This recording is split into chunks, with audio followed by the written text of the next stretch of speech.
Evening सभी बच्चों को।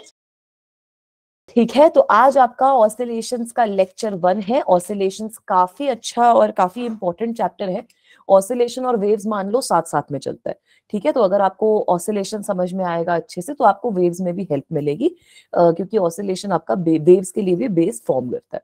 ठीक है, तो बहुत इजी चैप्टर है, जैसा पहले काइनेमैटिक्स पढ़ा था उसी तरीके का चैप्टर है। थोड़ी सी इक्वेशंस वगैरह भी हम इस चैप्टर में पढ़ेंगे। आज की क्लास बेसिक रहेगी। Today we will get an introduction. सबसे पहले इंट्रोडक्शन देखेंगे कि ये ऑसिलेशन क्या होती है, फिर समझेंगे कि पीरियोडिक और ऑसिलेटरी मोशन का मतलब क्या होता है। Then we'll also try to understand simple harmonic motion, and last topic रहेगा सिंपल हार्मोनिक मोशन और यूनिफॉर्म सर्कुलर मोशन के बारे में।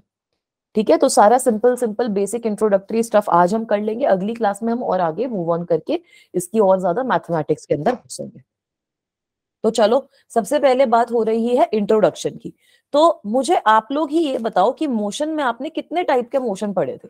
Can you give me some examples of different types of motions which you guys studied. कुछ भी यार हमारे periodic आसपास। मोशन। फिर से बोलो बच्चा। Periodic motion. ठीक है, पीरियोडिक मोशन का क्या मतलब होता है। सर्कुलर मोशन भी बोल रही है नितिका, रोटेटरी भी बोल रही है। Rectilinear motion. Very good. Rectilinear motion का एग्जांपल बताओ मुझे, ऐसे मोशन के नाम मत दो, एग्जांपल दो। मैम बस moving in a straight line. Very good. बस मूविंग ऑन द रोड। बस मूविंग ऑन द रोड, है ना। ये मोशन पढ़ना जरूरी क्यों है, क्योंकि हम अपने आसपास ना हर जगह पे खाली मोशन से घिरे हुए हैं। हर चीज का मोशन ही मोशन हो रहा है। अब ये बस मूविंग ऑन द रोड भी आपका मोशन ही है। ठीक है, तो मैम ये हमने देखा था। Oscillatory motion. Very good. ये हमने देखा था कि ये रेक्टिलिनियर मोशन होता है। हाँ बेटा, ऑसिलेशन स्टार्ट कर दिया है हमने आज से।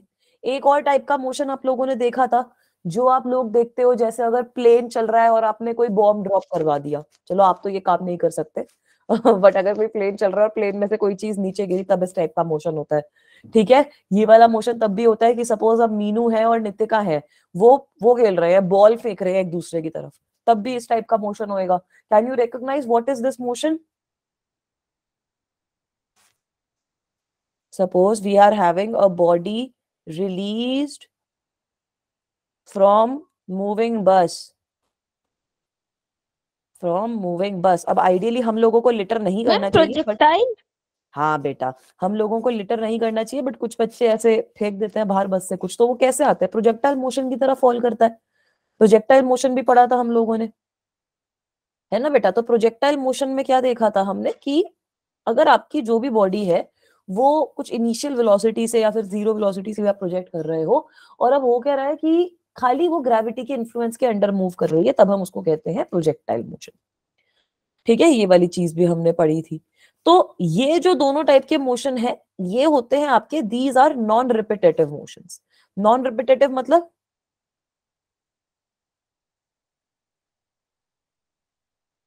सोचो नॉन रिपीटेटिव का मतलब क्या होता है। मैम जो शायद रिपीट ना हो पाए। हाँ, जो रिपीट ना हो पाए। नाम से समझो यार, सब कुछ नाम के अंदर है। नॉन रिपीटेटिव का मतलब क्या हो गया, अब आपने कोई चीज बस से बाहर फेंक दी तो कंटिन्यूअसली थोड़ी फेंकते रहोगे। एक बार फेंकी, प्रोजेक्टाइल मोशन हुआ, खत्म बात। अगर बस मूव कर रही है रोड पे, तो कभी किसी और रोड पे चली गई, उसी रोड पे बार बार थोड़ी चलती रहेगी। तो ये भी आपका रेक्टिलिनियर मोशन हो जाएगा। ये भी नॉन रिपीटेटिव है, इनका कोई मतलब सच बार बार रिपीट नहीं होते ये। ऐसी कोई इन पे बाउंडेशन नहीं है कि नहीं आपको इन्हीं टाइम पे रिपीट करना है। ठीक है, अब आ जाओ एक दो एग्जांपल जो आपके एनसीईआरटी में भी लिए हुए हैं इन लोगों ने। कि अब सपोज आपके पास एक इंसेक्ट है। ठीक है, सब बच्चों ने वो कहानी सुनी है ना कि एक राजा हुआ करता है और वो राजा डर जाता है।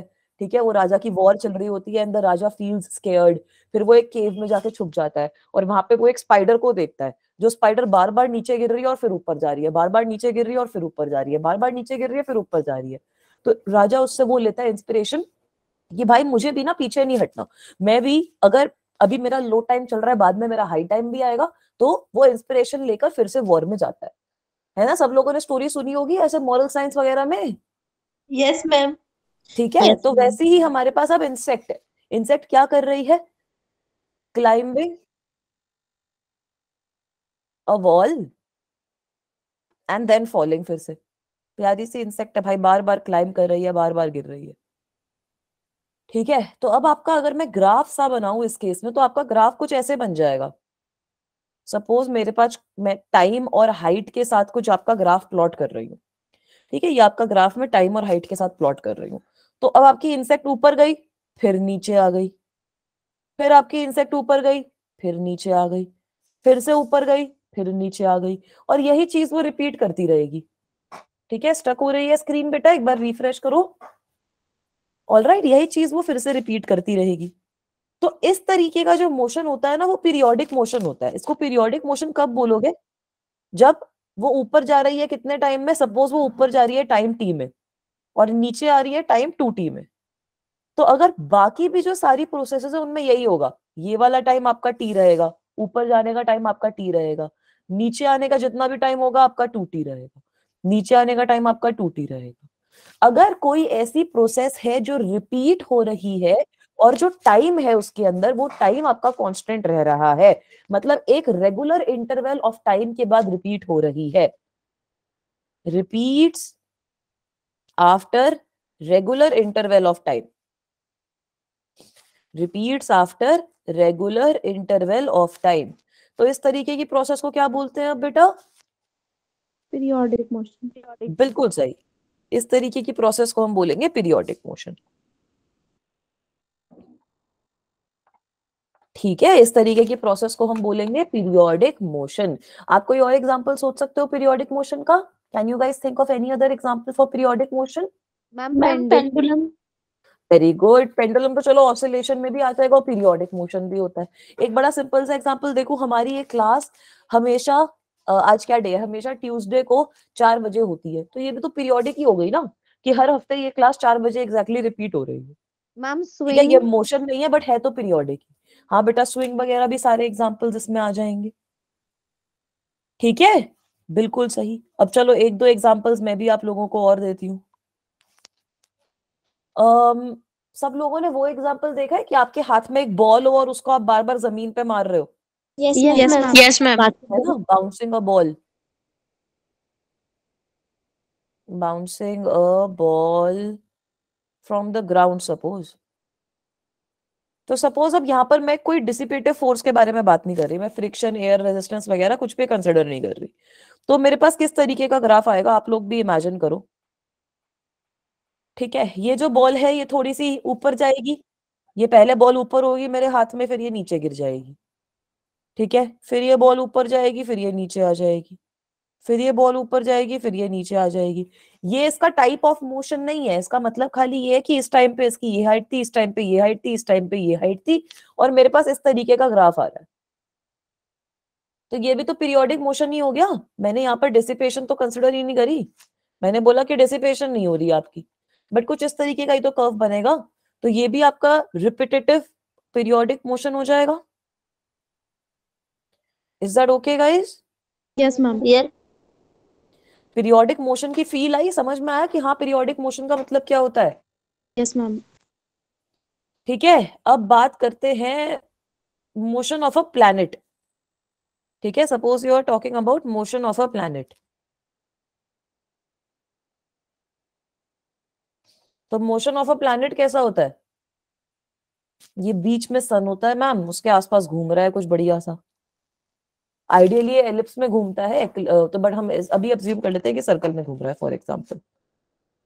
तो ये बताओ अब ये पीरियोडिक है नहीं है? यस मैम पीरियोडिक है। This is also periodic.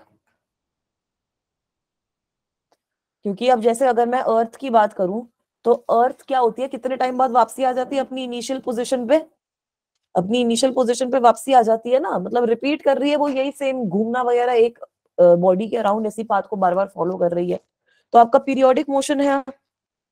Yes ma'am. ठीक है, तो ये सारे कुछ एग्जांपल्स हो गए पीरियोडिक मोशन के। अब थोड़ी सी समझने की कोशिश करो कि ऑसिलेशन का मतलब क्या होता है, उसकी भी फील लाओ कि what is the meaning of oscillation, what is the meaning of oscillatory motion. अभी इन सबको हम बाद में डिस्कस भी करेंगे डिटेल में, बट अभी खाली इंट्रोडक्शन दे रही हूँ मैं आपको चैप्टर का।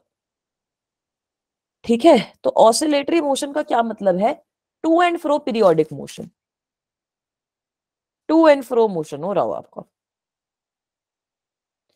ठीक है, तो इसलिए आपने जो भी एग्जांपल्स दिए, आपने पेंडुलम का एग्जांपल दिया मेरे को, तो पेंडुलम में क्या होता है, आपकी एक मीन पोजीशन होती है और पेंडुलम उसी के अराउंड मीन पोजीशन के अबाउट घूम रहा होता है ना, तो वो आपका ऑसिलेटरी मोशन में आ जाएगा। जो आपने मेघा ने भी लिखा ओल्ड टाइप वॉल क्लॉक, तो वो भी आपकी इसी तरीके से आ जाती है, पेंडुलम वगैरह जिसमें होता है।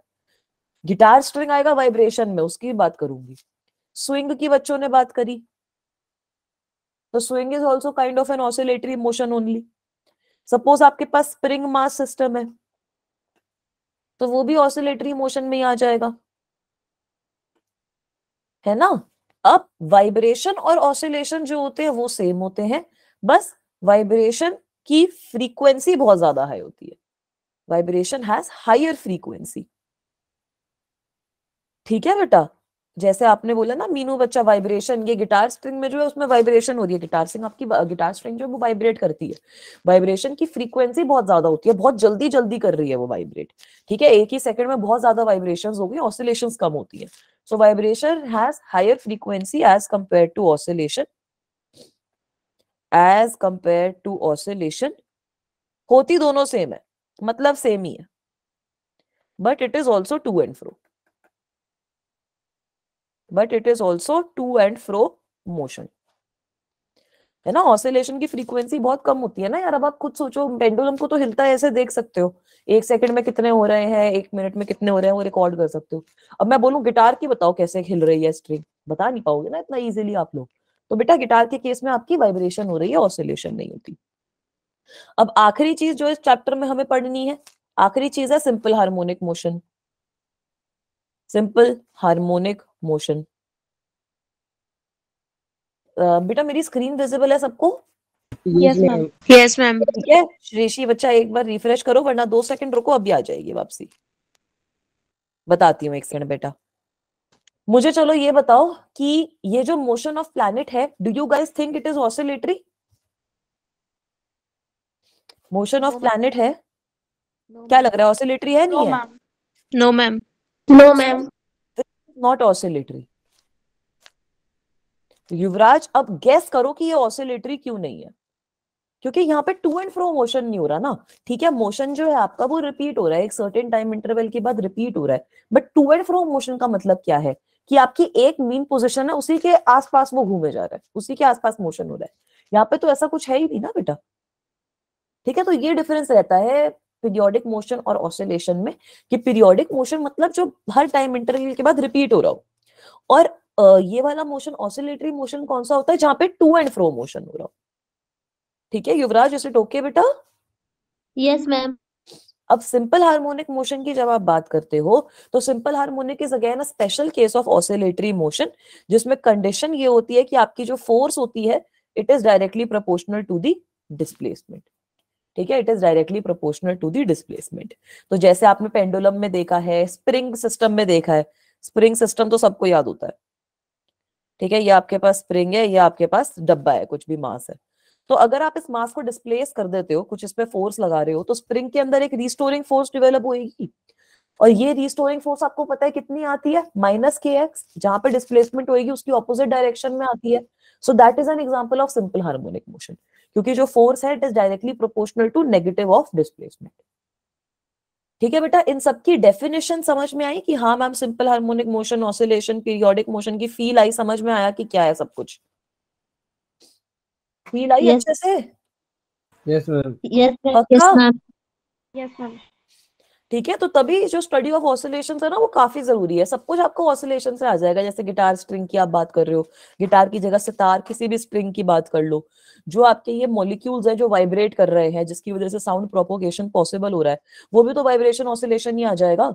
ठीक है, वाइब्रेशन मैंने बताया कि सेम है, बस आपकी फ्रीक्वेंसी डिफरेंट है, फ्रीक्वेंसी उसकी और तेज है। ठीक है, अब अगर आप टेम्परेचर की बात करते हो, तो टेम्परेचर में हमने क्या देखा था कि भाई टेम्परेचर की जब हम बात कर रहे हैं किसी भी सिस्टम में, तो जो मॉलिक्यूल्स है वो ऑसिलेट कर रहे हैं, वाइब्रेट कर रहे हैं, इसीलिए टेम्परेचर का कॉन्सेप्ट आता है। तो टेम्परेचर का कॉन्सेप्ट भी वहीं से आएगा। अब अगर आप एंटेनास की बात कर रहे हो, किसी भी चीज की बात कर रहे हो, हर जगह पे आपकी वाइब्रेशन हो रही है, ऑसिलेशन हो रहा है, उसी की वजह से जो भी इंफॉर्मेशन है वो आगे ट्रांसफर हो रही है। So that is why it is very important for us to understand. ठीक है, चलो चैप्टर की फील आ गई, अब चैप्टर पढ़ने के लिए एक्साइटेड हो सब लोग? ये जो ये थी ना पूरी की पूरी जो ये 5-6 पॉइंट्स बताए, ये एक तरीके से आपकी समरी हो गई पूरे चैप्टर की। अब इन्हीं टॉपिक्स को हमें डिटेल में पढ़ना है। तो सबसे पहले हम बात करते हैं पीरियोडिक मोशन की। तो पीरियोडिक मोशन के बारे में क्या पढ़ा था बेटा? मैम जो रिपीट, वेरी गुड, जो रिपीट हुए, रिपीट होने के बाद भी एक इंपॉर्टेंट चीज है, after a fixed interval of time. ठीक है, विच रिपीट्स रिपीटेड आइडेंटिकली, मतलब सेम तरीके से पूरा रिपीट हो रहा है after a fixed interval of time. इसकी फील और अच्छे से देती हूं। एक और एग्जांपल आई थिंक आपकी एनसीईआरटी में ही है कि सपोज देयर इज, जो भी आप अपने आप को इमेजिन करो, कोई भी बच्चा है, ही और शी इज स्टेपिंग अप। एक वो होती है ना, एक्सरसाइज भी होती है, अगर बच्चों ने एक्सरसाइज करी है तो स्टेपर वर्कआउट होता है, उसमें आप उसके ऊपर चढ़ते हो फिर नीचे आ जाते हो, फिर ऊपर चढ़ते हो नीचे आ जाते हो। तो इसी तरीके की कुछ चीज है वो जो बच्चा कर रहा है। ठीक है, a child is climbing up a step and coming down. ठीक है, तो वो क्या कर रहा है, वो ऊपर चढ़ा, उसको 2-3 सेकंड लगे, वो ऊपर रुक गया, फिर वो नीचे आया, 2-3 सेकंड नीचे रुक गया, फिर से ऊपर चढ़ा, फिर से नीचे आ गया। तो उसका मैं कुछ ग्राफ बना सकती हूँ, है ना, उसका मैं कुछ ग्राफ बना सकती हूँ। ठीक है, सपोज वो पहले 2 सेकंड के लिए नीचे था, पहले 2 सेकंड के लिए नीचे था, पहले 2 सेकंड के लिए नीचे था, ये आपका टाइम है, ये आपकी हाइट है। उसके बाद 1 सेकंड के लिए वो ऊपर चला गया, 1 सेकंड के लिए ऊपर चला गया, 3। उसके बाद वो फिर से 2 सेकंड के लिए नीचे आ गया, यहाँ पे 5 हो गया, फिर से ऊपर चला गया 1 सेकंड के लिए, तो क्या हो जाएगा 6, फिर नीचे आ गया, तो यहाँ पर 6 और 2 8, फिर से ऊपर चला गया। फील आ रही है नहीं आ रही कि क्या मतलब है ये जो हम पीरियोडिक मोशन के बारे में बात करते हैं। अब यहाँ पर हो गया आपका, फिर से नीचे रहा 2 सेकंड को, कितना हो गया 11, फिर से ऊपर चला गया। ये मोशन वो रिपीट करे जा रहा है। तो अब आप यहाँ पर ये इंपॉर्टेंट चीज देखो कि प्रोसेस तो रिपीट हो ही रही है, इट इज रिपीटिंग, प्रोसेस तो आपकी रिपीट हो ही रही है ना, जो आपकी बच्चा ऊपर जा रहा है नीचे आ रहा है वो तो रिपीट हो ही रहा है, but it is also happening after a fix interval of time. मतलब ये चारों केसेस में आप देखो, यहाँ पे 4 बार वो नीचे था, चारों केसेस में वो 2 सेकंड के लिए नीचे था, चारों केसेस में 2 सेकंड के लिए नीचे था। ये 4 बार बच्चा ऊपर था, तो चारों केसेस में बच्चा खाली 1 सेकंड के लिए ऊपर था। तो बेसिकली पीरियोडिक मोशन का खाली ये मतलब नहीं है कि वो प्रोसेस आपकी रिपीट हो रही हो, it should repeat after a fixed interval of time. ठीक है, इसका मतलब क्या है, अब हमें पता है अर्थ अगर सन के अराउंड घूमती है तो उसको कितने दिन लगते हैं। If earth is rotating around the sun, how much time does it take? 65 days. 365 days. ठीक है, अब सपोज आप ये ऑब्जर्व करो कि भाई ये टाइम तो चेंज हो रहा है। ठीक है, अब आप बोलो कि कोई साइंटिस्ट है, उसने कोई दूसरा प्लैनेट ढूंढ लिया जो 1 दिन में वापसी आ गया, अगली बार उसको 2 दिन लग गए, फिर उसको 3 दिन लग गए, फिर उसको 4 दिन लग गए, फिर उसको 5 दिन लग गए, फिर से पूरा घूम के आने में, तो उसको हम पीरियोडिक मोशन नहीं कहेंगे। क्यों? क्योंकि भले ही वो वापसी आ रहा है, but it is not coming back after a fixed interval of time. So that is why periodic motion की 2 इंपॉर्टेंट चीजें होती हैं, 2 इंपॉर्टेंट कैरेक्टरिस्टिक्स होते हैं कि एक तो वो रिपीट होना चाहिए and it should repeat after a fixed interval of time. Alright, is it okay guys? Yes, ma'am. ठीक है, तो जैसा अभी हमने सबसे पहले एग्जांपल देखे, कुछ पीरियोडिक मोशन के एग्जांपल्स। हाँ बेटा, मैम जैसे कि अभी आपने ग्राफ बनाया और जो बुक में ग्राफ है उसमें है ना मैम, इनकी जो डिस्प्लेसमेंट हो रही है वो सभी की डिस्प्लेसमेंट सेम है, तो क्या मैम हाँ कोई दिक्कत नहीं है, वो भी पीरियोडिक है। यहाँ पे तो मैंने आपको इसलिए अच्छे से एक्सप्लेन करने के लिए बताया। तो अगर अब आप क्या बोल रहे हो कि अब वो 2 सेकंड नीचे था, 2 सेकंड ऊपर था, है ना, तो वो भी तो पीरियोडिक मोशन ही हो गया, उसमें क्या दिक्कत है, उसमें दोनों बस 2-2 सेकंड है। यहाँ पर मैंने 1 सेकंड इसलिए लिया ताकि आपको और अच्छे से समझ में आए। ठीक है बच्चा? Yes ma'am. ठीक है, तो बहुत एग्जांपल्स आ जाते हैं पीरियोडिक मोशन के। Revolution of earth around the sun is also periodic motion. ठीक है, अब अगर आपका अर्थ है वो रोटेट भी तो कर रही है ना अपने एक्सिस पे, earth is also rotating on its axis, so that is also periodic motion की अर्थ जो रोटेट कर रही है एक्सिस पे। आपका जो क्लॉक है, एक बच्चे ने क्लॉक का एग्जांपल भी दिया था, तो क्लॉक के हैंड्स होते हैं वो वापसी घूम के अपने आ जाते हैं फिक्स इंटरवल ऑफ टाइम के बाद वापसी। ठीक है, तो जो सारे के सारे क्लॉक के हैंड्स हैं वो भी आपके पीरियोडिक मोशन को दिखा रहे हैं, they are also performing periodic motion. Similarly moon आपका नेचुरल सैटेलाइट है जो अर्थ के अराउंड चक्कर काट रहा है, तो मून का मोशन भी आपका पीरियोडिक मोशन होता है। अब पीरियोडिक मोशन में एक समझने वाली चीज होती है इंपॉर्टेंट, जो है आपका टाइम पीरियड। तो टाइम पीरियड क्या है कि कितने टाइम बाद वो चीज फिर से रिपीट हो गई। ठीक है, हमने पीरियोडिक मोशन में देखा ना कि वो रिपीट हो रहा है after a regular time interval. तो जो ये रेगुलर टाइम इंटरवल है, रेगुलर टाइम इंटरवल, जो भी ये रेगुलर टाइम इंटरवल है after which periodic motion gets repeated, after which periodic motion gets repeated, इसको हम क्या कहते हैं, इसको हम कहते हैं टाइम पीरियड। ठीक है, इज दैट ओके? तो सबसे पहले मुझे बताओ, दो तीन चीजें आप लोग आंसर करो। Time period of earth going around sun कितना होगा? अर्थ गोइंग अराउंड सन एक आपका हमने देखा था ना कि अर्थ अगर सन के आसपास घूम रही है, so that is a periodic thing. तो इसका टाइम पीरियड कितना हो जाएगा? कितने टाइम के बाद ये प्रोसेस रिपीट हो रही है? 365 डेज, 1 ईयर। ठीक है, अब फिर से बताओ कि बट वो व्हाट इज 4 इयर्स के बाद तो 366 डेज भी लगाती है, तो रेगुलर टाइम इंटरवल तो नहीं होगा। बेटा, ये है असल में पीरियोडिक ही, क्योंकि हमेशा आपका 365 एग्जैक्ट नहीं है, वो हमने अपने कन्वेंशन के हिसाब से बना रखा है। आइडियली इट इज 365.25, तो वो ही उसका टाइम पीरियड है अर्थ का। 365.25 डेज आपका जो भी होता है वो उसका टाइम पीरियड रहता है। उसके बाद में हम उसको एक लीप ईयर उसको बना देते हैं, जिसमें एक दिन आई थिंक एक्स्ट्रा हो जाता है। ठीक है, तो ताकि वो सारे के सारे डेज आपके अक्यूमुलेट हो जाए, वरना हर बार आपका कुछ 25% ज्यादा होता है टाइम पीरियड। तो it is a periodic process. Alright, okay ma'am. Is it okay? Okay ma'am. चलो, यस अब बताओ time period of earth rotating on its axis कितना होना चाहिए? 24 आवर्स। है ना, 24 आवर्स हो जाएगा। तो 24 घंटे में तो रोटेट करके वापसी आ जाता है, तो 24 आवर्स। ठीक है, ऐसे ही अगर आपके पास कोई क्लॉक है तो क्लॉक के सारे हैंड्स का आप पीरियड निकाल सकते हो। एक आपके पास हो गया आवर हैंड, एक हो गया आपके पास मिनट हैंड, एक आपके पास हो गया सेकंड हैंड। तो आवर हैंड जो है वो सपोज 12 बजे से स्टार्ट करता है, तो 12 बजे पे वापसी कितने बजे आ जाएगा? कितनी देर बाद आएगा? मैम 12 घंटे बाद। Very good. तो आवर हैंड का टाइम पीरियड हो गया 12 आवर। मिनट हैंड का कितना होगा time period? Minute ma'am hand 12 से शुरू करेगा, वापसी 12 पे कितने देर बाद आएगा? 1 घंटे बाद, 60 मिनट्स,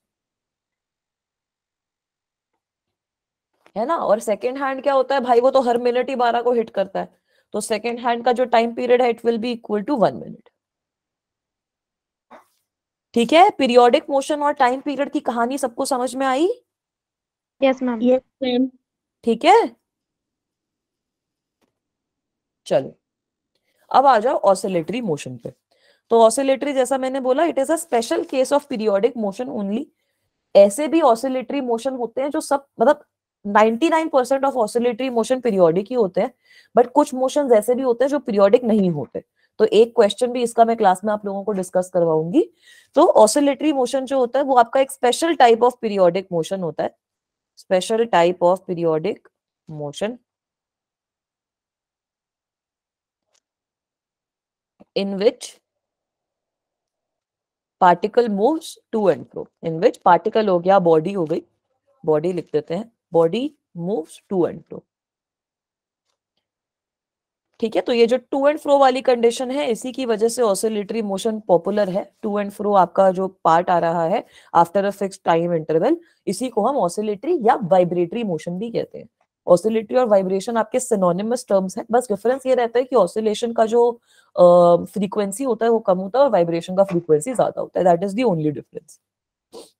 ठीक है, तो बेटा ये जो है दिस इज पीरियोडिक, इसकी 2-3 वर्ड्स लिख लो। ये पीरियोडिक होता है, ये बाउंडेड मोशन होता है किसी बॉडी का। पीरियोडिक एंड बाउंडेड मोशन मतलब फ्री नहीं है वो body, periodic and bounded motion of a body about a fixed point. About a fixed point. Fixed point के आसपास ही तो वो टू एंड फ्रो करेगी ना. ठीक है, तो आप देखोगे कि ये जो फिक्स्ड पॉइंट है, ये जो फिक्स्ड पॉइंट है हमारा, इसको हम मीन पोजीशन भी कहते हैं. ठीक है, इसको हम मीन पोजीशन भी कहते हैं. Is it okay guys? Yes ma'am. Yes, ma'am. ठीक है, अब इसके बहुत सारे आप देख सकते हो इसके एग्जांपल्स. इसको मीन पोजीशन भी बोलते हैं, इक्विलिब्रियम पोजीशन भी बोलते हैं, कुछ भी बोल लो इसको. अब इसके एग्जांपल्स बताओ. ऑसिलेटरी, वाइब्रेटरी मोशन के क्या क्या एग्जांपल्स लोगे? मैम पेंडुलम इसका भी आ बिल्कुल सही, सकता है. बिल्कुल सही बोल रहे हो. ठीक है, एक एग्जांपल तो Right. आपका हो गया सिंपल पेंडुलम. ठीक है, जो सिंपल पेंडुलम होता है, जैसे कुछ कुछ पुरानी घड़ियों में होता है ना, पेंडुलम होता है. मेरे पास घर में ऐसे एक घड़ी थी जिसमें ऐसे पेंडुलम था, वो ऐसे ऐसे ऐसे ऐसे होता था, टक टक टक टक आवाज करता रहता था. ठीक है, वेरी गुड बेटा. हमने देखा था स्विंग भी आपका ऑसिलेटरी मोशन में ही आता है. ठीक है, स्विंग भी आपको ऑसिलेटरी मोशन में ही आता है. अगर आपके पास बिल्कुल सही स्प्रिंग मास सिस्टम है, if you are having spring mass system, ठीक है, तो वो भी हमने देखा था कि स्प्रिंग मास सिस्टम भी आपका यही होता है. ऑलराइट, इसका एक डिफिकल्ट एप्लीकेशन होती है जब हमने फ्लूइड्स के अंदर यूट्यूब पढ़ा था. ठीक है, फ्लूइड्स के अंदर यूट्यूब पढ़ा था, तो आपके पास यूट्यूब में फ्लूइड होता है कुछ ऐसे. ठीक है, आपके पास कुछ यूट्यूब में इस तरीके से दोनों इक्वल लेवल पे होते हैं ना. तो अब सपोज आपने क्या किया, एक साइड पे जो लिक्विड है उसको कंप्रेस कर दिया, प्रेशर वगैरह लगा के उसको कंप्रेस कर दिया. तो अब अगर डिसिपेशन वगैरह कुछ नहीं होगी तो ये फ्लूइड ऐसे ऊपर नीचे मूव करता रहेगा. तो ये भी आपका एक ऑसिलेटरी मोशन का एग्जाम्पल होता है. ठीक है, तो इसमें इसको आप क्या लिखते हो? फोर्थ एग्जाम्पल आपका क्या हो गया? Motion of liquid contained in YouTube, for example.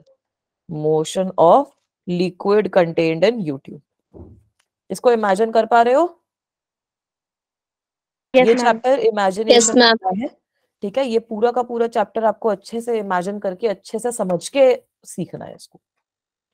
ठीक है, उसके बाद ये आपके गिटार वगैरह वाले सिस्टम्स तो आ ही जाते हैं एग्जाम्पल में. ऑलराइट, तो यूजुअली यही होता है कि मोस्ट जितने भी आपकी ऑसिलेटरी मोशन है सब आपके पीरियोडिक मोशन होते ही होते हैं. वो किसी टाइम इंटरवल के बाद रिपीट हो ही रहे होते हैं. बस अगर ऐसा कोई केस है जहां पे लॉस हो रहा है, जहां पे उसका टाइम पीरियड कांस्टेंट नहीं रहेगा because of some particular reason, तो उस तरीके का मोशन आपका पीरियोडिक नहीं माना जाता, उसको हम प्योरली ऑसिलेटरी कहते हैं. बट वो बहुत ही रेयर केसेस में होता है. ठीक है, अब आगे थोड़ा सा चलते हैं. आगे हमें इक्विलिब्रियम पोजीशन तो हम लोगों ने देख ही लिया. इक्विलिब्रियम पोजीशन का मतलब हमें समझ में आ ही गया है ना. इक्विलिब्रियम पोजीशन का मतलब हमें समझ में आ गया क्या होता है. जो मीन पोजीशन है, yes ma'am. Mean position about which, mean position और फिक्स्ड पॉइंट, इसकी डेफिनेशन भी यही होती है. मीन पोजीशन और fixed point about which the body oscillates, about which the body oscillates. ठीक है बेटा, तो ये इक्विलिब्रियम पोजीशन की खास बात क्या है? इसको इक्विलिब्रियम पोजीशन क्या कहते हैं? इक्विलिब्रियम पोजीशन क्यों कहते हैं? क्योंकि इक्विलिब्रियम पोजीशन पे बॉडी के अंदर ना कुछ आपकी फोर्स एक्ट नहीं कर रही होती. तभी बॉडी चाहती है कि वो अपनी एनर्जी को मिनिमाइज कर ले, उस वाली इक्विलिब्रियम पोजीशन में वापसी आ जाए. ठीक है, तो इसके अगर मैं डायग्रामेटिकली कुछ एग्जांपल्स आपको समझाऊं, तो सपोज आपके पास ये पेंडुलम है. आपको पता है कि पेंडुलम जो है आपका वो इस तरीके से यहाँ पे लटकता है. आप पेंडुलम को इधर ले गए. अब ये पेंडुलम क्या करेगा? कोशिश इधर आने की कोशिश करेगा, फिर इधर चला जाएगा, फिर वापसी इधर आएगा. तो ये वाली जो पोजीशन है पेंडुलम की, ये वाला जो पॉइंट है जहां पे ये जो पोजीशन होती है पेंडुलम की. अच्छा, स्टक हो गया बेटा, एक सेकंड रुको, एक सेकंड रुको, अभी रिफ्रेश कर रही हूँ. ऑलराइट, देख लिया बेटा मैंने, स्टक हो गया. मेरे को भी, मैंने ना फोन में ज्वाइन कर लेती हूँ मैं, तो उसमें मुझे दिख जाता है कि हाँ अभी स्क्रीन स्टक है. ठीक है, ये आपका पेंडुलम है. तो ये वाली जो पोजीशन हो गई, ये इसकी मीन पोजीशन हो जाएगी, है ना. पेंडुलम चाहेगा कि इसी पोजीशन पे वापसी आता रहे बार बार. Yes ma'am. ठीक है, सिमिलरली अगर आपके पास एक स्प्रिंग मास सिस्टम है, ऐसे था आपका स्प्रिंग मास सिस्टम. अब आप इसको खींच के कुछ इधर ले गए, ठीक है, इसको आप खींच के कुछ इधर ले गए, तो ये वापसी इसी पोजीशन पे आ जाएगा। तो ये जो होगी ये इसकी मीन पोजीशन हो जाएगी, है ना? Yes ma'am. ठीक है, तो मीन पोजीशन क्या हो गई? मीन पोजीशन एक फिक्स्ड पॉइंट है, एक स्टेबल इक्विलिब्रियम की पोजीशन भी कहते हैं इसको, जहां पे आपकी जो बॉडी है वो वापसी आ जाएगी। सिंपल सिंपल एग्जांपल भी देखो, सपोज आपके पास एक कटोरी है, एक बोल है, उसके अंदर आपकी एक बॉल रखी हुई है, उस बॉल को आप ऊपर लेके गए वॉल पे और उसको छोड़ दिया, अब वो बार बार उसी पोजीशन के आसपास ऑसिलेट करती रहेगी ना, वो उसकी मीन पोजीशन हो जाएगी। ठीक है, तो अगर आपकी बॉडी ऑसिलेशन अकर कर रही है आपकी बॉडी के अंदर, तो मीन पोजीशन का कॉन्सेप्ट आता ही आता है, मीन पोजीशन के बिना ये चीज नहीं एग्जिस्ट कर पाती। Alright, is this okay guys? यहां तक सबको समझ में आया? Yes ma'am. ठीक है, चलो अब अगला कॉन्सेप्ट समझते हैं। ये बहुत सिंपल है समझना, रिस्टोरिंग फोर्स या रिस्टोरिंग टॉर्क के बारे में बात हो रही है इधर। ठीक है, तो let me take example of a spring mass system to teach you this concept, because that is something you all are already familiar with. तो सपोज आपका स्प्रिंग मास सिस्टम कुछ ऐसे दिख रहा था, अब ये टेढ़ी बन गई लाइन, इसको एक बार रीड्रॉ करते हैं। अब मैंने इसको कुछ स्ट्रेच कर दिया, ठीक है, और ये यहां पर आ गया। ठीक है बेटा, इस पे मैंने कुछ ऐसे फोर्स लगाई जिसकी वजह से मैंने इसको स्ट्रेच कर दिया। ये इसकी मेन पोजीशन थी, ये इसकी फाइनल पोजीशन है, दोनों के बीच में जो डिस्टेंस है वो आपका एक्स है। ऐसे ही पढ़ते हो ना स्प्रिंग मास सिस्टम को? Yes ma'am. तो अब होता क्या है, आप सब लोगों ने ये चीज पढ़ी होगी कि भाई ये सिस्टम तो चाहता है कि मैं वापसी अपनी इनिशियल पोजीशन पे आ जाऊं, है ना? Yes, तो ma'am. यहाँ पर आपकी एक रीस्टोरिंग फोर्स डेवलप हो जाती है, और ये रीस्टोरिंग फोर्स किस डायरेक्शन में होती है? Restoring force is in the opposite direction of displacement. Yes ma'am. ओहो, गलती हो गई, चलो कुछ नहीं होता, एक बार फिर से ड्रॉ कर देते हैं। आई थिंक मैंने गलती से सारा इरेज कर दिया। हाँ मैंने इरेज कर दिया, एक सेकंड रुको, फिर से ड्रॉ करती हूँ। तो मैं बोल क्या रही थी कि आपके पास स्प्रिंग है, ठीक है, अब ये स्प्रिंग को मैं स्ट्रेच करके आगे ले गई। तो अगर मैंने यहाँ पर कुछ भी फोर्स लगाई टू डू दिस, जो फोर्स है मेरी F, और मुझे पता है कि इन दोनों पॉइंट्स के बीच में जो डिस्प्लेसमेंट रहेगी वो x रहेगी, तो हम लोगों ने क्या देखा है कि स्प्रिंग के केस में एक बड़ा ही आकर्षक सा कॉन्सेप्ट आ जाता है जो रहता है रीस्टोरिंग फोर्स का। और ये रीस्टोरिंग फोर्स जो होती है, ये हमने ये भी देखा था कि it is equals to F only, ये जो F है उसी के इक्वल होती है, और इसका काम यही होता है कि ये इसको वापसी अपनी मीन पोजिशन पे ले आती है ना? This is a mean position, right. तो रीस्टोरिंग फोर्स का मतलब यही होता है कि अगर आप किसी भी बॉडी को अपनी इक्विलिब्रियम पोजीशन से हटाते हो, इक्विलिब्रियम पोजीशन से डिस्प्लेस करते हो, तो the force which is developed, the force developed in a body which tends to bring it back to the equilibrium position, which tends to bring it back to the mean position। तो इस तरीके की force को आप कहते हो restoring force, क्योंकि restoring force क्योंकि वो बॉडी की जो ओरिजिनल पोजीशन है उसको रीस्टोर कर रही है। ठीक है, is it okay guys? Yes ma'am. Okay ma'am. ठीक है, चलो तो अब एक छोटा सा नोट यही है, नोट में आपको यही देखना है कि वाइब्रेशन एंड ऑसिलेशन में कोई डिफरेंस नहीं होता। Vibration and oscillations do not have any fundamental difference, do not have any fundamental difference, कुछ बहुत ज्यादा बड़ा डिफरेंस नहीं है, खाली फ्रीक्वेंसी डिफरेंस होती है। स्टक हो गई स्क्रीन, एक सेकंड रुको, एक बार फिर से चेक करती हूँ। ठीक है, तो जैसा मैंने बोला आपको कि बेटा वाइब्रेशन और ऑसिलेशन में कुछ डिफरेंस नहीं रहता, खाली डिफरेंस क्या होता है कि फ्रीक्वेंसी अलग है। तो वाइब्रेशन के केस में हाई फ्रीक्वेंसी होती है, you have high frequency, and oscillation के केस में you have low frequency. Is this okay guys? Yes ma'am. Yes, ma'am.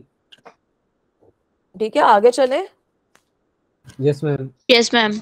ठीक है, चलो अब अगली चीज जो आपको पढ़नी है वो ये पढ़नी है कि ये पीरियोडिक फंक्शन का क्या मतलब है। तो हमने पीरियोडिक मोशन के बारे में पढ़ा, पीरियोडिक मोशन के बारे में हमने पढ़ा। तो Yes, जो ma'am. फंक्शंस हम यूज करेंगे, functions which are used to represent जो भी फंक्शंस आप यूज करते हो टू रिप्रेजेंट पीरियोडिक मोशन,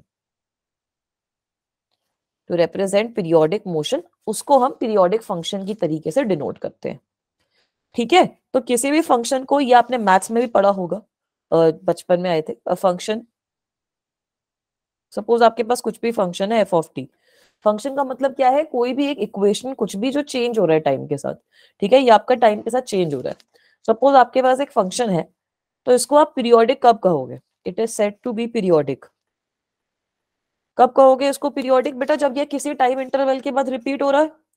इसका मतलब क्या है कि ये जो है it must be equal to something else. Suppose ये टी टाइम इंटरवल के बाद रिपीट हो रहा है, तो फंक्शन आपका इक्वल हो गया, फिर से ये रिपीट होना चाहिए। अब ये अगर फिर से आपका टाइम पीरियड हो गया वैलिड, तो कुछ 2t के बाद भी ये रिपीट होना चाहिए, है ना बेटा? तो फंक्शन को हम पीरियोडिक कब बोलते हैं? जब आपका वो किसी भी टाइम पीरियड के बाद रिपीट हो रहा हो। When it is repeating after a time interval, when it is repeating after a time period, इसको हम पीरियोडिक फंक्शन कहते हैं। तो यहाँ पे मैंने क्या लिखा है कि f at some time t is equals to f at time t plus capital T, जहां पर ये कैपिटल T जो है वो इसका टाइम पीरियड है। तो यहाँ से यही तो शो हो रहा है ना कि ये कुछ टाइम पीरियड के बाद रिपीट हो रहा है फंक्शन, क्योंकि फंक्शन आपका सेम हो गया। तो इस तरीके के फंक्शन को हम पीरियोडिक फंक्शन कहते हैं। Is that okay guys? ठीक है, ये चीज क्लियर है सबको कि पीरियोडिक फंक्शन का मतलब क्या है? Yes ma'am. Yes ma'am. ठीक है बच्चा, अब ये इंपॉर्टेंट है आप लोगों के लिए समझना कि जो साइन और कोसाइन वाले फंक्शंस होते हैं ना, साइन और cosine function are typical examples of periodic functions. इसको हम और डिटेल में बाद में पढ़ेंगे। तो अगर आप कुछ भी लिख दो, ये आपकी डिस्प्लेसमेंट है, इसको हम बाद में और डिटेल में पढ़ेंगे, बार बार बता रही हूँ, ये दोनों आपकी डिस्प्लेसमेंट है। ठीक है, डिस्प्लेसमेंट एक्स एक्सेस में, वाई एक्सेस में कितनी हो रही है वो है। जैसे हमने स्प्रिंग के केस में देखा था कि एक्स से डिनोट करते हैं, ये आपकी डिस्प्लेसमेंट है। ए जो होता है आपका एम्पलीट्यूड होता है। बेटा सबको स्क्रीन विजिबल है? No ma'am. Yes ma'am. हाँ अभी विजिबल हो गई होगी आई थिंक। Yes ma'am. ठीक है, जो ए होता है वो आपका एम्पलीट्यूड होता है, ओमेगा जो होता है वो आपकी एंगुलर वेलोसिटी होती है। इसको हम डिटेल में बाद में पढ़ेंगे, बट अभी आपको यही समझना है कि पीरियोडिक फंक्शन के अंदर ए साइन ओमेगा टी हो गया, ए कॉस ओमेगा टी हो गया। साइन और कोसाइन फंक्शंस जो होते हैं वो पीरियोडिक फंक्शन के केस में आते हैं। ऐसा क्यों होता है? क्योंकि आपको पता है, आपको क्या पता है दैट साइन थीटा जो है it is equal to what? Sine theta plus 2 pi, है ना? It is also equals to sine theta plus 4 pi. तो 2n पाई के जितने भी इंटरवल्स हैं, 2n पाई के जितने भी इंटरवल्स हैं, फंक्शन आपका सेम हो जाएगा, फंक्शन बिकम्स सेम।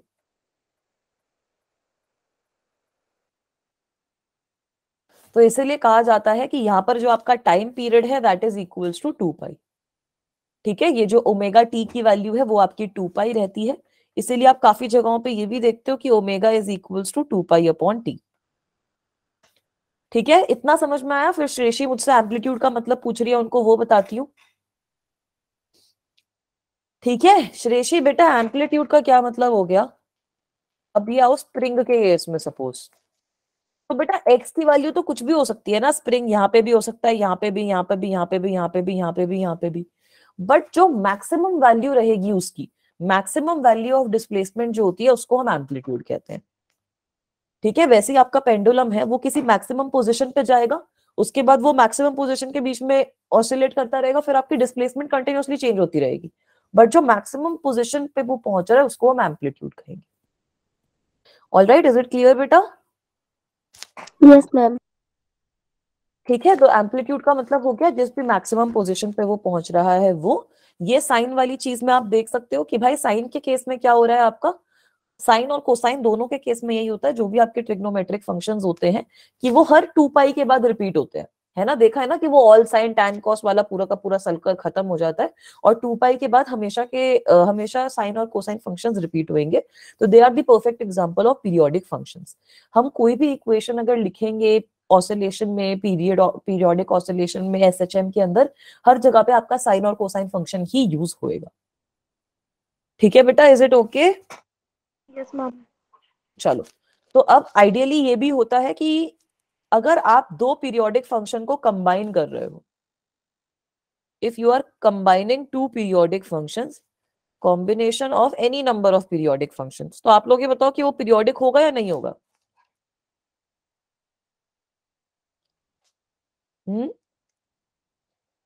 तो अगर आप दो पीरियोडिक फंक्शंस को, दो से ज्यादा पीरियोडिक फंक्शंस को कंबाइन कर रहे हो, then combination of any number of periodic functions will also be periodic.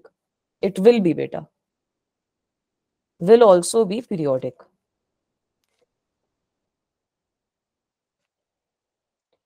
Will also be periodic. और इसका टाइम पीरियड कितना होगा? अगर आपने दो तीन अलग अलग पीरियड्स के कंबाइन कर दिए तो टाइम पीरियड इसका कितना आ जाता है? मिनिमम ऑफ दी मिनिमम, जो भी सारे पीरियोडिक फंक्शंस में सबसे मिनिमम टाइम पीरियड रहता है, minimum time period of the functions used in combination. Functions used in combination. ठीक है, तो इसका मतलब क्या हुआ? ये भी अच्छा स्टक है, अभी कुछ नहीं होता, एक बार रिफ्रेश करती हूँ बेटा।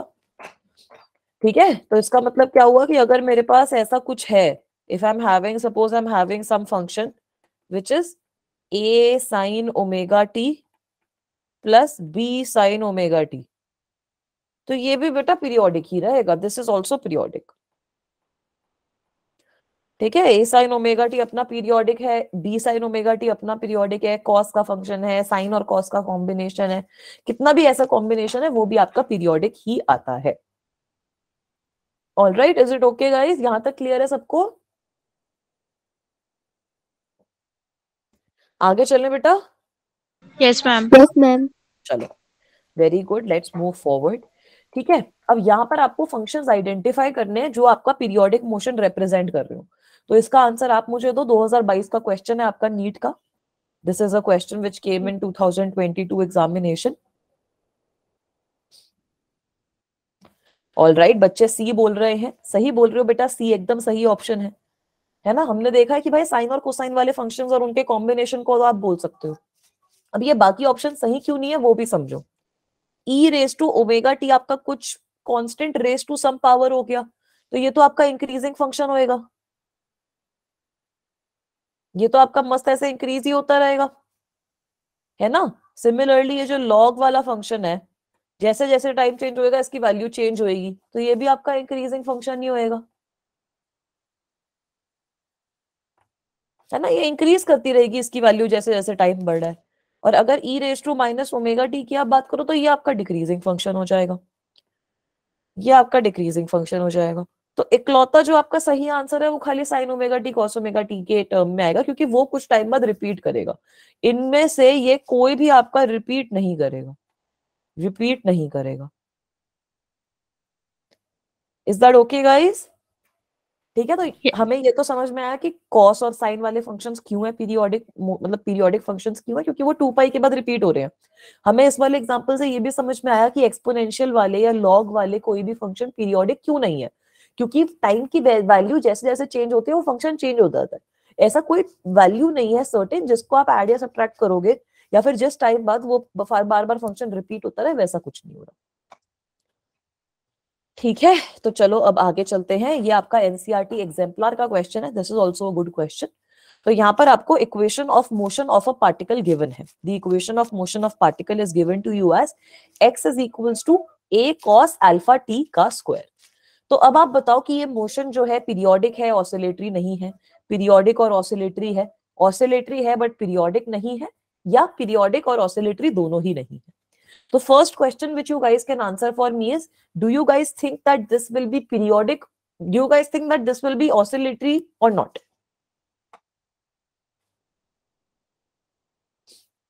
सबसे पहले ऑसिलेटरी का बताओ।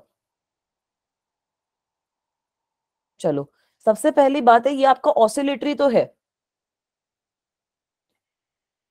ठीक है, ऑसिलेटरी क्यों है? क्योंकि कॉस का फंक्शन है वो बाद में अपने मीन पोजीशन पे वापसी आएगा, तो ये आपका ऑसिलेटरी तो है। Now let us try to understand if it is periodic और नॉट। तो पीरियोडिक फाइंड आउट करने के लिए, पीरियोडिक फाइंड आउट करने के लिए मैं टी की जगह let me put some value of small T plus T, जो इसका टाइम पीरियड है। ठीक है, let me put some value, जो टाइम पीरियड की वैल्यू है उसको मैंने स्मॉल t प्लस टी की तरह लिख दिया।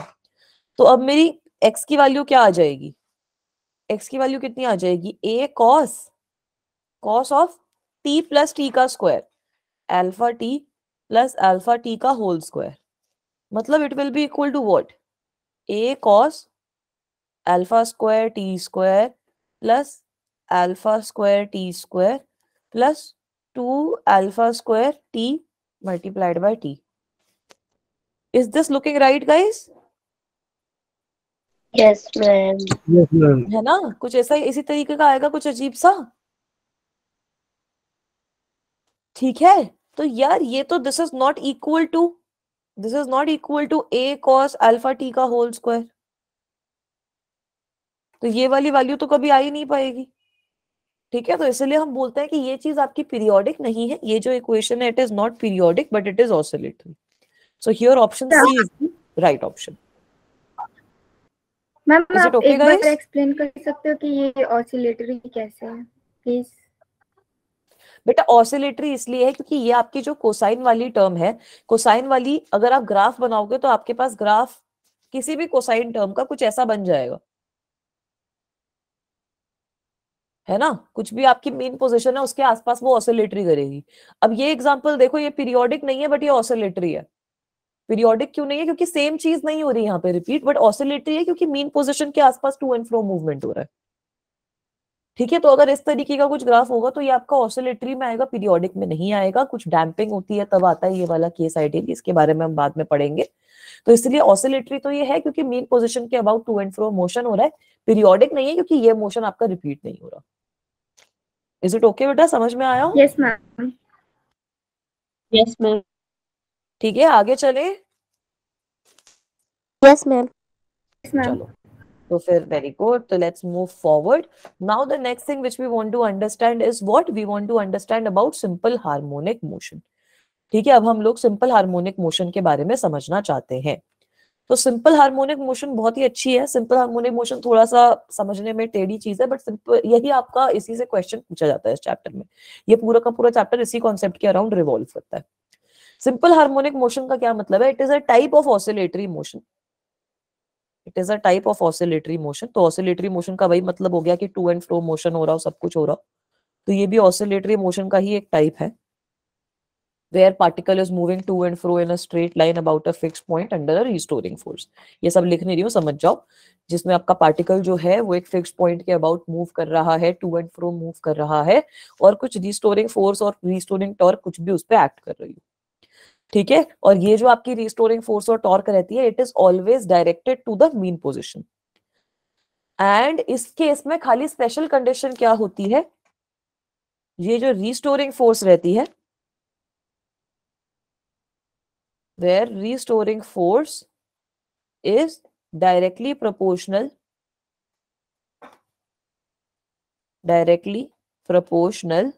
to its displacement।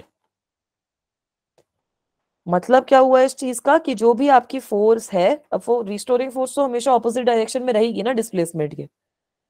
तो ये जो रिस्टोरिंग फोर्स है आपकी, it should be directly proportional to -x। अगर ये वाली कंडीशन आप लोगों की वैलिड हो रही है तब हम कहते हैं कि हाँ, simple harmonic motion has taken place. All right, is that okay? Yes ma'am. पक्का? Yes ma'am. ठीक है, तो अब इसके दो टाइप्स होते हैं, एक आपका लीनियर होता है और एक आपका होता है जब आप एंगल वाली चीज के बारे में बात कर रहे हो। तो लीनियर वाले केस में आप इमेजिन कर सकते हो मोशन ऑफ अ स्प्रिंग। ठीक है, अगर आपका सिंपल हार्मोनिक मोशन स्प्रिंग का हो रहा है तब उसको भी आप लीनियर के केस में मानते हो। तो अब यहां पर हो क्या रहा है इसको थोड़ा सा अच्छे से समझेंगे, कोशिश करेंगे। ठीक है, सपोज आपका जो पार्टिकल है उसकी मीन पोजिशन है एट अ पॉइंट O। ठीक है, तो यहां पर एक सीधी लाइन बना रही हूं मैं, ये हो गया, ये हो गया। Now let me draw from green. ये इसकी पार्टिकल की मीन पोजीशन है O पे। ठीक है, जो मैक्सिमम पोजीशन ये पार्टिकल ले सकता है वो है A और B पे। तो अब आप ये चीज देख सकते हो कि ये आपका एम्पलीट्यूड होता है। ठीक है, एम्पलीट्यूड जो है आपका, एम्पलीट्यूड को मैं रिप्रेजेंट कर रही हूँ प्लस ए और माइनस ए से। तो ये वाला जो पॉइंट होगा ये आपका प्लस ए पे होगा, ये वाला पॉइंट जो होगा वो आपका माइनस ए पे होगा। यहां तक सब बच्चे मेरे साथ हो? Yes ma'am. Yes, ma'am. Yes ma'am. पक्का? पक्का? यस।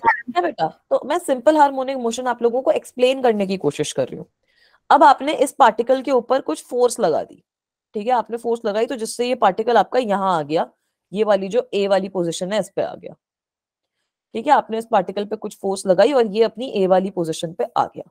तो जब बेटा ये ए वाली पोजीशन पे रहेगा, at this position restoring force will be maximum.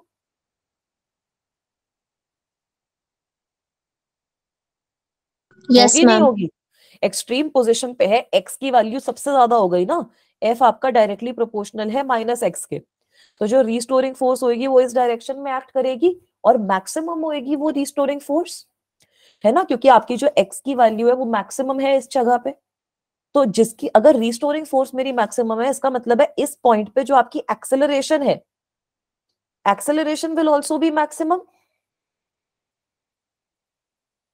Will it be maximum और नॉट? फोर्स आपकी क्या होती है? मास इनटू एक्सेलरेशन। तो एक्सेलरेशन भी तो मैक्सिमम हो गई, एक्सेलरेशन भी इसी डायरेक्शन में एक्ट कर रही है। ठीक है, तो अब होगा क्या कि आप पार्टिकल को इस जगह पे लेकर आए हो, you have brought the particle two point A, and आपने, क्योंकि रीस्टोरिंग फोर्स मैक्सिमम डेवलप हो गई है, एक्सेलरेशन मैक्सिमम है, तो पार्टिकल की टेंडेंसी क्या रहेगी कि वो वापसी अपनी मीन पोजीशन पे आ जाएगा। ठीक है, पार्टिकल अपनी मीन पोजीशन पे वापसी आ जाएगा। जब वो मीन पोजीशन पे वापसी आएगा तो अब आपको पता है कि जो रीस्टोरिंग फोर्स है वो जीरो हो जाएगी, मतलब एक्सेलरेशन भी जीरो हो जाएगी इस पॉइंट पे, है ना। एक ही जगह let me represent acceleration using ACC। तो ये जो है आपका acceleration, this will also become equal to zero. But इस पॉइंट पे क्या होता है कि जो पार्टिकल की वेलोसिटी होती है वो बहुत ज्यादा होती है, क्योंकि भाई अब पार्टिकल पे फोर्स लगा लगा के आप उसको एक पॉइंट पे वापसी ले आए, तो उसकी सोचो ना वेलोसिटी कितनी ज्यादा हो गई होगी, है ना। यहाँ पर जो वेलोसिटी रहती है पार्टिकल की वो मैक्सिमम होती है, वेलोसिटी इज मैक्सिमम। तो इसलिए पार्टिकल की टेंडेंसी क्या बनेगी कि वो इस पोजीशन पे फिर से वापसी आ जाएगा, it will come to be position now, क्योंकि भाई उसकी वेलोसिटी मैक्सिमम है तभी तो ऑसिलेट कर रहा है। अब वो धीरे धीरे धीरे धीरे इस पोजीशन पे आ जाएगा। इस पोजीशन पे आते आते क्या होगा, रीस्टोरिंग फोर्स बढ़ती रहेगी, है ना, restoring force will keep on increasing. तो यहां पर फिर से आपकी रीस्टोरिंग फोर्स मैक्सिमम हो जाएगी, रीस्टोरिंग फोर्स आपकी मैक्सिमम हो जाएगी, और किस डायरेक्शन में होगी? इस डायरेक्शन में। अब रीस्टोरिंग फोर्स तो मीन के तरफ लगती है ना, वो चाहती है कि मीन पोजीशन पे पार्टिकल वापसी जाए। रीस्टोरिंग फोर्स क्या बोल रही है कि भाई तुम क्यों घूम रहे हो इतना, तुम वापसी घर चले जाओ। घर क्या है? Mean position. अब जैसे ही पार्टिकल घर पहुंचता है उसको दिखता है कि भाई मेरे तो पैरों में ऐसे स्केट्स लगे हुए हैं, मैं घर में रह ही नहीं पा रहा, वो बाहर चला जाता है। ठीक है, तो यहाँ पर फिर से मैक्सिमम रीस्टोरिंग फोर्स आएगी, और जो एक्सेलरेशन रहेगी वो फिर से मैक्सिमम हो जाएगी इस डायरेक्शन में, एक्सेलरेशन भी आपकी मैक्सिमम हो जाएगी। तो अब आपका जो पार्टिकल है वो फिर से आ जाएगा पॉइंट ओ पर। ठीक है, अब आपका जो पार्टिकल है वो पॉइंट ओ पे फिर से आ गया। All right, is that okay guys? Yes ma'am. ठीक है, यस मैम। तो इस तरीके से आपकी साइकिल चलती रहती है, इस तरीके से आपकी साइकिल चलती रहती है। और जब पार्टिकल एक साइकिल पूरी कंप्लीट कर ले तब हम टाइम पीरियड निकालते हैं। एक साइकिल पूरी कंप्लीट कर लेगा क्या मतलब है, अगर आप ए पॉइंट से देख रहे हो तो जब वो ए पॉइंट पे वापसी आ जाएगा तब आप टाइम पीरियड की वैल्यू निकालोगे। बट ये समझ में आया आपको कि लीनियर सिंपल हार्मोनिक मोशन हो कैसे रहा है? ये आपको ढंग से कहीं पे भी समझ नहीं आता, लोग इसको आपको एक्सप्रेशन वगैरह दे देंगे बट आपको समझाएंगे नहीं कि हो क्या रहा है, कैसे हो रहा है। तो ये समझ में आया सब बच्चों को? ठीक है, तो ये तो हो गया आपका लीनियर सिंपल हार्मोनिक मोशन। तो बेटा लीनियर सिंपल हार्मोनिक मोशन के केस में यही होता है कि जो आपकी रिस्टोरिंग फोर्स होती है it is directly proportional to negative of displacement, और एक्सेलरेशन भी जो होती है वो डायरेक्टली प्रोपोर्शनल आ जाती है नेगेटिव ऑफ डिस्प्लेसमेंट के। तो ये चीज आपकी वैलिड तभी होती है जब जो एक्सेलरेशन है, अगर एस आपकी डिस्प्लेसमेंट है, यहाँ पर एस आपकी डिस्प्लेसमेंट है, तो आपको पता है कि acceleration is equals to D square S upon D T square, दो बार डिफरेंशिएट करके आपके पास एक्सेलरेशन आती है। If that is directly proportional to minus of displacement minus of S, then आपका सिंपल हार्मोनिक मोशन हो रहा है। ठीक है, एस ले लो, एक्स ले लो, जो आपको कंफर्टेबल है वो ले लो, जैसे यहाँ पर अभी मैंने इक्वेशन में s लिख रखा है, वैसे आप x के टर्म्स में भी याद कर सकते हो कि f is directly proportional to minus x, मतलब mass into acceleration is directly proportional to minus x। Mass तो कांस्टेंट है, तो acceleration must also be directly proportional to minus x। Stuck हो गया? फिर से एक सेकंड रुको बेटा। अभी इज इट विजिबल? ठीक है। Yes, और ma'am. आपको पता है कि एक्सेलरेशन आपकी क्या होती है, d square x upon D T square. तो if this is directly proportional to minus x then this is simple harmonic motion. तो सिंपल हार्मोनिक मोशन होने के लिए हम यही वाली चीज चेक करते हैं। This is what we will check. ठीक है, हम यही चीज चेक करेंगे कि आपका अगर मैं उस फंक्शन को, जो भी मुझे पीरियोडिक फंक्शन गिवन है, उसको अगर मैं 2 बार डिफरेंशिएट कर रही हूं, then is the result coming out to be directly proportional to minus x और not? All right, is that okay, guys? Yes ठीक है। मैम। अब उसी तरीके से आपका एंगुलर हार्मोनिक मोशन भी आता है। जैसा लीनियर के केस में क्या हो रहा था कि x की वैल्यू आ रही थी, यहां पर आप बोलते हो कि जो आपकी रिस्टोरिंग फोर्स है वो किस पे डिपेंड करेगी, वो आपकी थीटा पे डिपेंड करेगी। जहां पे ये थीटा क्या है आपका, this is your angular velocity, angular displacement, है ना, एंगुलर डिस्प्लेसमेंट। अब अगर सपोज मेरे पास पेंडुलम का केस है, for example suppose I am having the case of pendulum, तो पेंडुलम के केस में ये चीज मैं बोल सकती हूँ ना, अगर मेरे पास पेंडुलम का केस है, अगर मैं पेंडुलम की बात कर रही हूँ, तो पेंडुलम आपका ऐसे रहता है, ये इसकी मीन पोजीशन होती है। अगर मैं पेंडुलम को इस पोजीशन पे ले आई, तो जो भी मेरी फोर्स लगती है, it comes out to be directly proportional to this theta right here. ठीक है, तो अगर ये थीटा वाली चीज से आपकी जो रिस्टोरिंग फोर्स है वो प्रोपोर्शनल है, तब आप कहते हो कि ये सिंपल हार्मोनिक मोशन है एंगुलर के केस में। ऑलराइट, इस केस में आपकी टाउ की वैल्यू आती है, एफ रिस्टोरिंग की जगह भी आप टाउ की वैल्यू नोट डाउन कर सकते हो। इस केस में आपके पास टाउ की वैल्यू आती है। ठीक है, टॉर्क की वैल्यू आ जाती है घूमने वाली। Is that okay guys?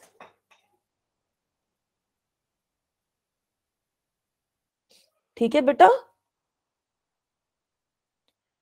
Alright, तो अब ये वाले केस में क्या होता है कि जो आपका टाउ आता है restoring, it is directly proportional to minus of angular displacement, मतलब tau is directly proportional to minus theta. तो इसकी वजह से जो आपकी अल्फा होती है that is also directly proportional to minus theta. तो यहाँ पे आप क्या इक्वेशन देखते हो, d square theta upon D T square must be equals to minus theta. If this is happening then आपका सिंपल हार्मोनिक मोशन होता है, वरना नहीं होता। ठीक है, यहां तक क्लियर है सब बच्चों को? Yes, ma'am. ठीक है, तो चलो कुछ एग्जांपल्स देख लो। बढ़िया सी एनिमेशन है ये, कि आपका सिंपल जो स्प्रिंग मास सिस्टम है that is an example of linear simple harmonic motion. ठीक है, उसका एम्पलीट्यूड नेगेटिव वे से पॉजिटिव वे में किस तरीके से जाता है वो भी आप देख सकते हो। इनिशियली कुछ उसका रेस्ट होता है, एक पॉइंट से वो स्टार्ट करता है और इस तरीके से वो ग्राफ उसका आप प्लॉट करते हो, but that is linear simple harmonic motion, क्योंकि जो आपकी डिस्प्लेसमेंट है वो लीनियर तरीके से चेंज हो रही है। अगर आप पेंडुलम की बात करते हो, तो पेंडुलम हमने अभी देखा कि वो एंगुलर सिंपल हार्मोनिक मोशन आ जाएगा, क्योंकि पेंडुलम में आप ऊपर वाली जो एंगुलर डिस्प्लेसमेंट है उसकी टर्म्स में आंसर निकालते हो। ऑलराइट, अगर कोई बच्चा स्विंग में स्विंग कर रहा है, अगर स्विंग पे कोई बच्चा है जो स्विंग कर रहा है, तो वो किस चीज का केस हो जाएगा, एंगुलर सिंपल हार्मोनिक मोशन का, फिर से, क्योंकि यहाँ पर भी पेंडुलम की तरह आपका जो एंगल है वो चेंज हो रहा है। ठीक है बेटा। और सिमिलरली अब हमने देखा था कि साउंड वगैरह में भी आपका ये वाला चैप्टर यूज होता है, तो आपके ईयर ड्रम्स में आप साउंड सुनते कैसे हो, क्योंकि ईयर ड्रम्स वाइब्रेट होते हैं। तो जो वाइब्रेशन ऑफ ईयर ड्रम्स है वो आपकी लीनियर सिंपल हार्मोनिक मोशन का एग्जाम्पल रहती है। Is it clear guys? यहां तक सबको क्लियर है? मजा आया? Yes yes ma'am. मैम। ठीक है, तो आज की क्लास में इतना ही पढ़ेंगे, बाकी बचा हुआ हम अगली क्लास में कवर करेंगे। ठीक है बेटा, सो that is all for today's class. Thank you so much everyone, thank you so much for attending the class. I hope सब बच्चों को मजा आया हो ढेर सारा। ठीक है, अब आप लोगों से थर्सडे को मुलाकात होगी, so we'll meet on Thursday. Bye bye guys.